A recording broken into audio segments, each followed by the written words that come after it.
60 साल का एक बूढ़ा आदमी है। उसका सर लोहे जैसा बना हुआ था।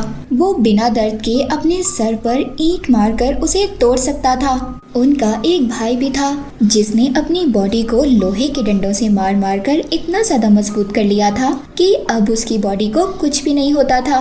जबकि उनकी बहन अपनी चीख से सबको डरा सकती थी। उसकी हंसी सुनकर लोगों के कान के पर्दे फट जाते थे।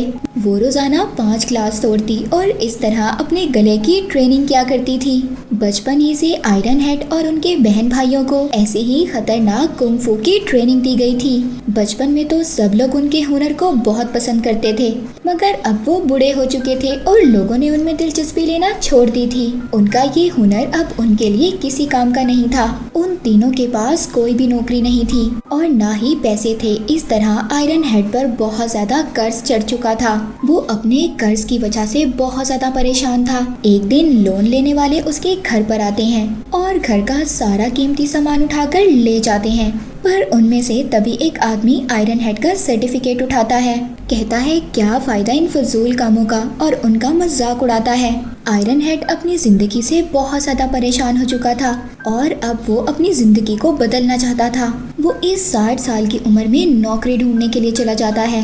वो जाते हुए कुछ लोगों को देखता है जो रोड पर खड़े एक दूसरे को पैसे दे रहे थे। वो पैसे देखकर सोचता है इतने ज्यादा पैसे, ये एक गैंगस्टर का ग्रुप था। आयरन हेड अब इन लोगों के पीछे जाने का फैसला करता है। वो उन लोगों का पीछा करते हुए वहाँ तक पहुँच जाता है जहाँ पर ये सभी लोग रहा करते थे और मिलकर अपना काम करते थे। पर एक आदमी ने आयरन हेड को बाहर निकाल दिया था। तभी उनका बॉस उस आदमी को रोकता है और कहता है रुक जाओ, मुझे अंकल की बात तो सुनने दो। जब वो ये सुनता है कि आयरन हेड उनके ग्रुप में शामिल होना चाहता था तो वो सभी लोग जोर जोर से हंसते हैं इस बात पर कि ये बुरा आदमी हमारे गैंग में शामिल होगा। हालांकि आयरन हेड ये भी कहता है कि मुझे अपनी ताकत दिखाने का एक मौका तो दो, पर वो लोग उसकी नहीं सुनते और उसे बाहर निकाल देते हैं। अब वो घर आ गया था। रात को उसकी बेटी उससे मिलने आती है। आयरन हेड एक ईमानदार आदमी था। वो अपनी बेटी को ये भी नहीं बताता कि उसे पैसों की जरूरत है और वो मुश्किल में है।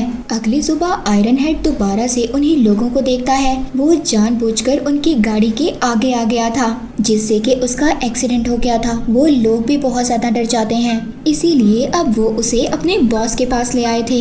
अब आखिरकार उनका बॉस भी ऐसा जज्बा देखकर उसको एक चांस दे ही देता है और कहता है तुम्हें अपने आप को साबित करने के लिए एक बहुत बड़े बिजनेसमैन से पैसे लाने होंगे जिसने हमसे कर्ज लिया हुआ है। अब आयरन हेड उस बिजनेसमैन के पास जाता है। वो एक आदमी के साथ होटल में बैठा खाना खा रहा था।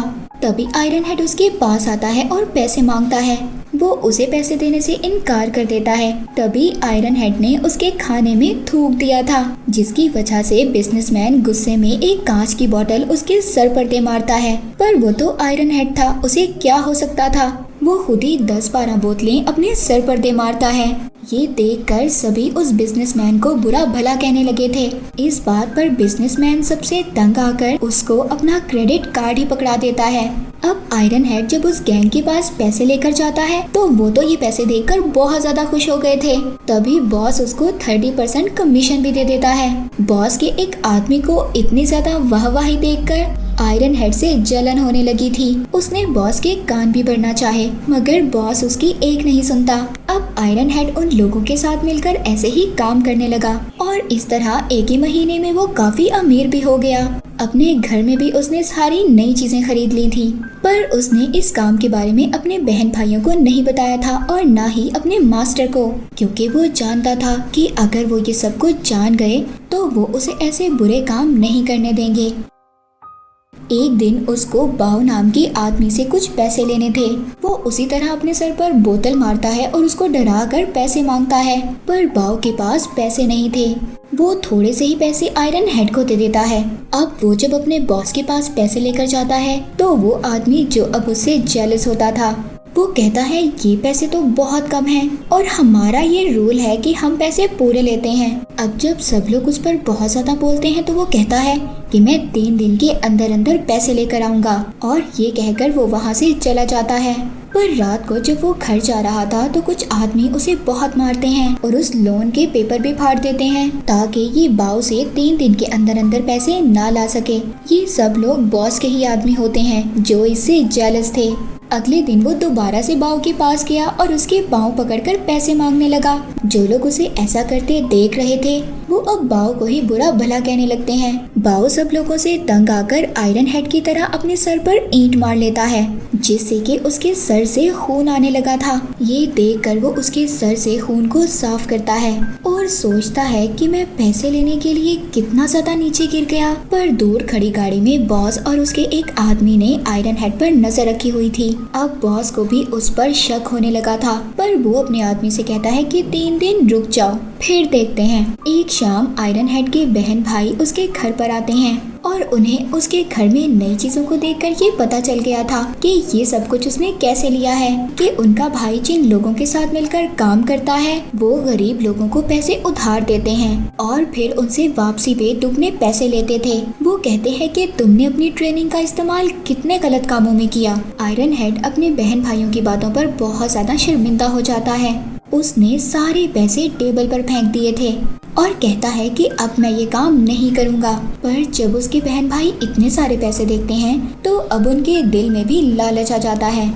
वो भी इसके साथ इस काम में शामिल हो गए थे। जिस तरह वो लोगों को डराते और पैसे वसूल करते थे वो एक ही घंटे में बहुत सारे पैसे कमा लेते हैं। अब सिर्फ वो आदमी बाव ही रह गया था जिससे इन लोगों ने पैसे लेने थे।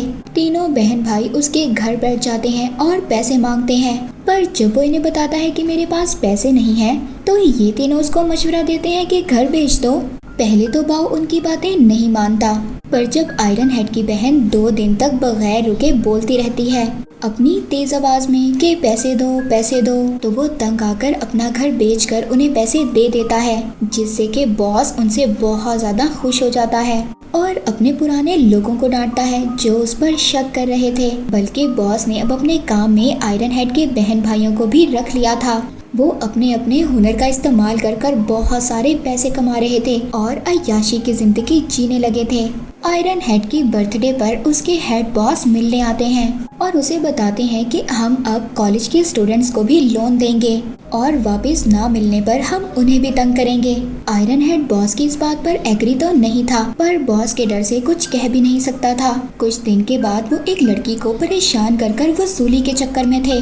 वो लड़की बहुत ज्यादा मजबूर थी, उसके पास देने को पैसे नहीं थे और ये बात आयरन हेड को बिल्कुल भी अच्छी नहीं लग रही थी क्योंकि वो लड़की को बॉस के साथ रहने का कह रहे थे। वो अब इन सब चीजों में पड़ना नहीं चाहता था इसीलिए वो अपनी फैमिली को बोट पर लेकर घूमने के लिए चला जाता है जहाँ पर सफर में उसको बाव की फैमिली भी मिलती है। बाव की बेटी आयरन हेड के पोते से कहती है कि हमारी इस हालत के जिम्मेदार तुम लोग हो। बच्चे को ये बात सुनकर बहुत ज्यादा गुस्सा आ गया था और वो गुस्से में जैसे ही बॉटल उस लड़की को मारता है तो आयरन हेड दरमियान में आ गया था। आज पहली बार उसके सर पर कुछ लगने से उसको दर्द महसूस हुआ था और खून भी आया था। वो ये समझ रहा था कि ये सब कुछ उसके बुरे कामों का नतीजा है। वो बाव की माँ को घर लेने के लिए पैसे भी देता है और अपना ये काम छोड़ने का फैसला अपने बॉस को बता देता है। हैरानी ये थी कि बॉस ने इतने आराम से उसकी बात मान ली थी पर अंदर की कहानी कुछ यूँ थी कि उस गैंगस्टर ने आयरन हेड के पोते को किडनैप कर लिया था। इन सब से वो शदीद गुस्से में आ जाता है। वो सभी कुछ गन्स लेकर बॉस के घर पर पहुंच गए थे। हाथों में गन्स देखकर बॉस और उसके आदमी डर गए थे पर तभी गलती से आयरन हेड की बहन वहां पर एक गन चला देती है जिससे कि उन्हें पता चल गया था कि ये तो नकली है। इसी वजह से बॉस और उसके आदमी उन्हें पकड़ लेते हैं। अब वो उन्हें ब्लैकमेल करते हैं और लड़कियों की वीडियोस बनाने का कहते हैं क्योंकि वो लड़की को बॉस के साथ रहने का कह रहे थे। पर आयरन हेड ने इस बात से इनकार कर दिया था जिससे कि वो उसको शूट करने के लिए आयरन हेड के सर पर गन रख लेते हैं। तभी वहाँ पर पुलिस भी आ जाती है जो इस गैंग के बारे में सब कुछ जान चुकी थी। उन्होंने गैंग के लोगों को पकड़ लिया था और फिर इसके बाद वहाँ से सभी लड़कियों को आजाद करवा दिया था। जिसके बाद मूवी के एंड पर आयरन हेड और उसके बहन भाई सब लोग गलत काम छोड़ने की कसम खाते हैं और उनके इसी अच्छे रूप के साथ ये मूवी यहीं पर खत्म हो जाती है।